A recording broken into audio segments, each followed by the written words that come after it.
So contract for deed is a popular type of seller financing for buyers who perhaps can't qualify for traditional bank loan financing currently, but plan to be able to qualify in the future. So under a contract for deed, a buyer makes payments to the seller monthly for a set period of time, after which there's a balloon payment at the end.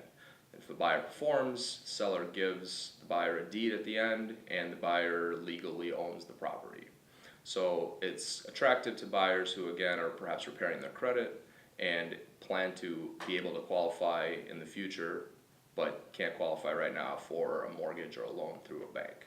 And it's attractive to sellers who have found a buyer and don't mind receiving monthly payments for a set period of time. Risks are if the buyer can't perform or otherwise defaults, then the seller can cancel the contract, evict the buyer, and resell the property. And if that happens, the buyer loses its investment in the property.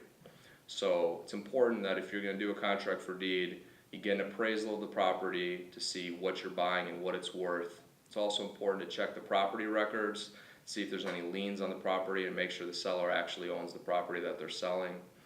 And finally, make sure that you can actually afford what you're buying, because if you default or you can't make that balloon payment in the future, you're going to lose your entire investment in the property.